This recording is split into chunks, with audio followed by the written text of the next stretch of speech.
Chaotic memorial for the Grammy-nominated artist last night. 19 people were hurt. 19 people were hurt. 19 people were hurt After witnesses say a fight broke out.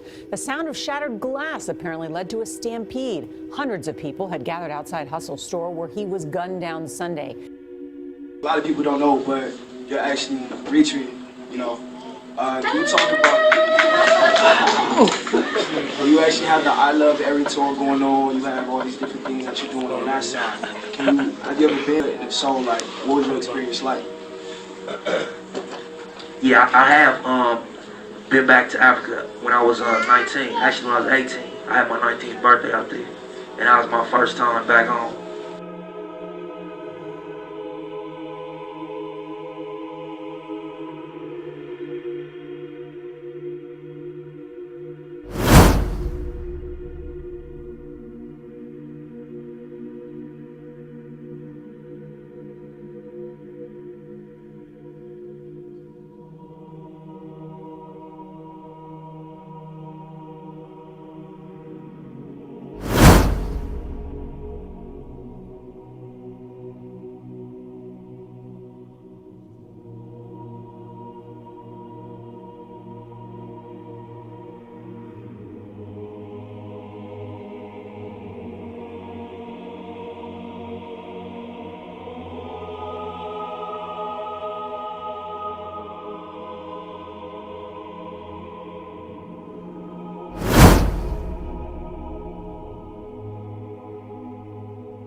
I was at a Laker game. I just was sitting next to Dave.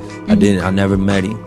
And, you know, by the second half, we had took shots. Everybody was a little friendly, started talking and shit, you know.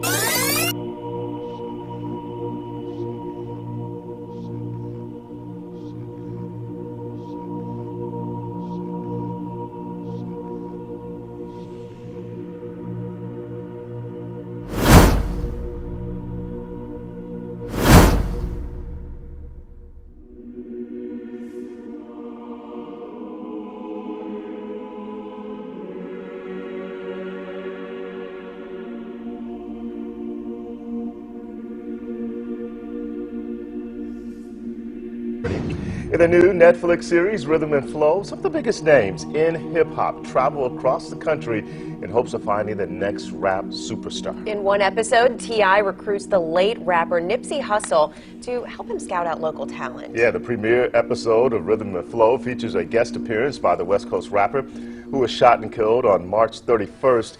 It's unclear when the episode was filmed, but T.I. posted this picture of he and Nipsey on Instagram in January actually. The two rappers meet at 1500 Sound Academy, a music training program for aspiring artists. The first 4 episodes of Rhythm and Flow are available on Netflix.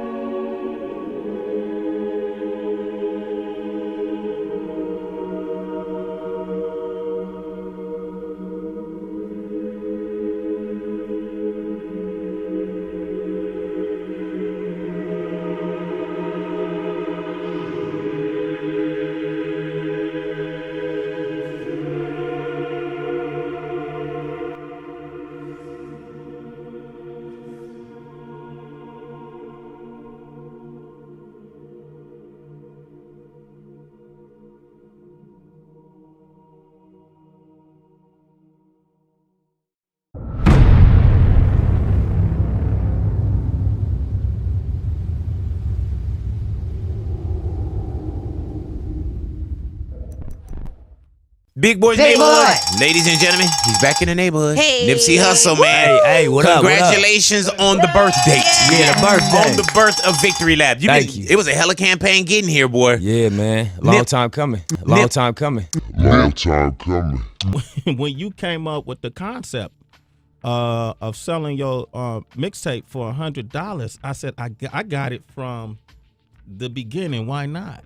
Absolutely. You know, and I read that, you know, you got fans all over the world that are spending that much on merchandise or whatever it is you have to offer anyway. Yeah. And that's the price point. That's the value you chose to put on it. No question. Right? Yeah. It's when you first, how did you first come up with that idea? I know you've been talking about it, but we ain't talked about it. So Yeah. how did you, what triggered that idea? Honestly, I got the original concept from a book. It was called Contagious. And you know, one of my mentors in the game, Big Bob, he always point to literature I should pick up and just, you know what I mean, indulge in. And that's one of the books he told me I need to pick up. And on the second chapter, it was an example of this Philadelphia cheesesteak that a store in Philly, a restaurant in Philly, they decided they wanted to make the world's first $100 cheesesteak. Wow. And it offended a lot of people because normally they cost $4 and they just used to getting them for that price. But by the fact that he set the price at $100 more than anything, it started conversation up. And then he had people like real influential that was like, why is this cheesesteak $100? Let me go check that out.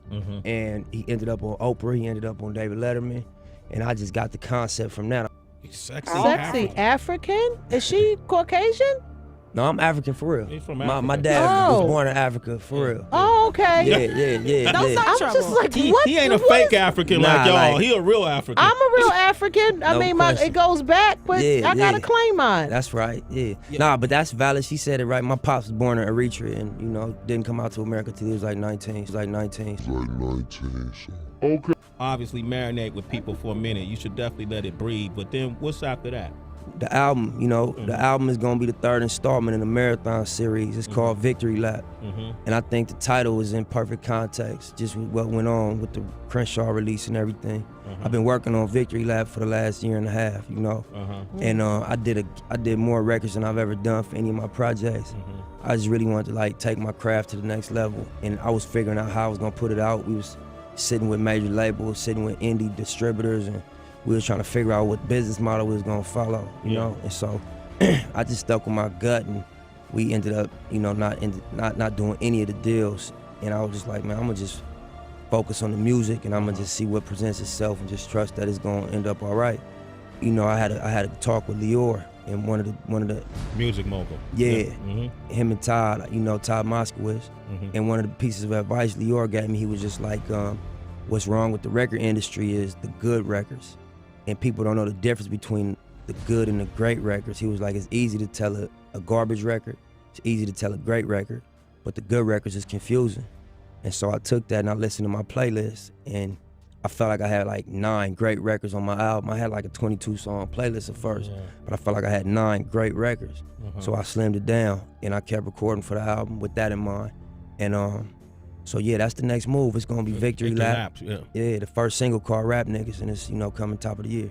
I can still release music, I can still tour without putting the album out. So I'm like, let me just take my time and really make a statement and do something. That's right. You know, challenge myself and do something musically, take myself to the next level on this album, since it's gonna be, you know, experienced and viewed and heard by so many people on such a large scale. Let me really take my time with it. Smart and I've move. been able to release music. I got new music that come out in the next couple weeks. Sure. And features too. Yeah, so, absolutely. You know, you're not scared to do a feature, and that's smart too. You do a feature while you're working on the album. It keeps you buzzing, and it's a good look, right? Yeah, for sure. Who gave you that advice though? You said somebody told you that. Lior Cohen told me that. Oh wow! Wait, Lior Cohen. First of all, helped build Def Jam with Russell Simmons and Rick Rubin. Lior has created many superstars in the game. This kind of person that would know what they're talking about. I mean, he helped Jay-Z. He helped Jay-Z to the next level. Exactly. Right. Yeah, and it's just you and Leo are just talking about your project. No, it was actually Todd Moskowitz. I was having a meeting with Todd. Another one. Jesus. You know what I'm saying? Yeah. Wow. And Todd. Anybody else? You know, had Lior come through and just sit down and, you know, give his opinion on my situation and what made sense. Sure. About a year and a half, 2 years ago. Let's talk about your situation, Nipsey Hussle. You're very successful, and it's very obvious. Independent. Are you no longer waiting for that major, or trying for that major? I mean, you've eliminated the middleman. Right. I mean, I think 2 things. I think eventually, you know, my goal is obviously to partner up with a partner that can help take what we doing to the next level. Of course. Because my goal is obviously to be global and be a household name. Sure, And to of be course. operating at the highest level. But, you know, I think the game is changing, the world changing, the way people consume music changing. So I think like the Proud to Pay movement, the Fuck the Middleman movement, what I did with Crenshaw, Mailbox Money, things like that. You know, we're empowered to do things like that. We could, you know, extract value out of our fan bases by just being creative. You know, we can impact the world and you know, make the world notice what we're doing by being creative. And so I think that things like that is what 2015, 16, 17, 18 is about. Yes, those type of innovations. What Jay-Z did with Tidal. Yeah, that's right. That's right. Platform they can release their content on. What J. Cole did by just releasing his album. Just And strictly, no features. You know what I'm saying? Yeah. By, you know what Kendrick did with his new thing. You know, just by getting it out on iTunes unannounced. You know what I mean? I think that that's what the future is about. Nipsey Hussle's performing along with Logic, Tech 9, Casey Veggies, G-Eazy, Ludacris, Kid Ink, B.O.B., Ty Dolla $ign, Tinashe, and of course Kanye West. You read the book Contagious, right? Yeah, man. Shout out to Jonah Berger. You know, that's a book he wrote, Contagious. Yeah, and it's a really good book, man. Yeah, absolutely. Great ideas in that book, right? Yeah, we actually working on something together, me and Jonah. That's what I'm thinking. Oh, wow. Well, that was my next question. Are you working on some type of creative plan for this album?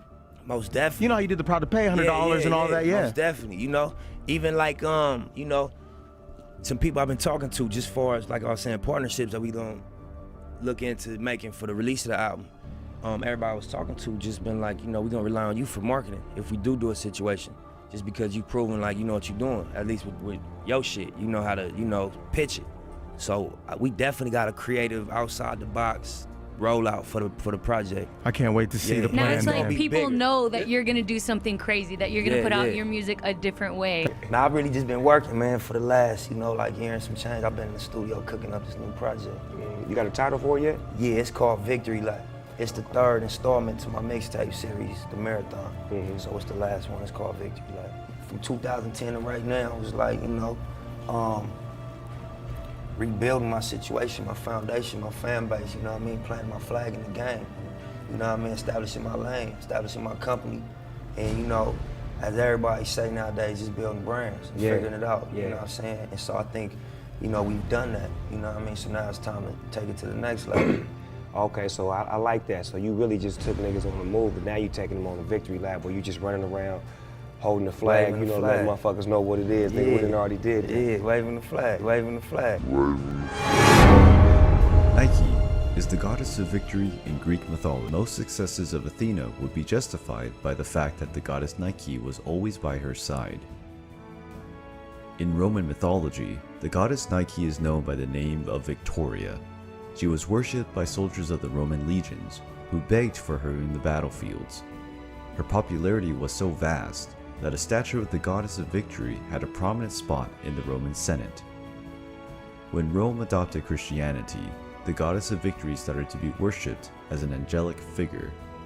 In turn, the athletes of antiquity made sacrifices in honor of the goddess so that Nike could grant them victory and glory. In 490 BC, a Greek messenger named Phidippides ran from the Greek town of Marathon to the capital, Athens, to deliver a message that the Greek army had just beaten back the Persians. Now, the distance between those two towns is 26.2 miles, and that's the origin of the modern sporting event that we call the marathon. You might know that story. What they don't always tell you is that when he got to Athens after those 26.2 miles, Phidippides died.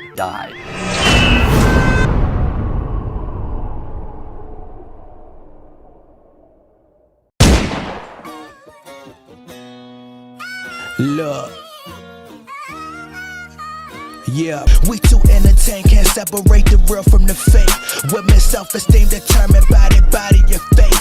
Men not looking for love, they just been planting they seed. And when the seeds start to grow is when they pack up and leave. Yeah, just let me die in silence. I cannot say the word and I cannot stop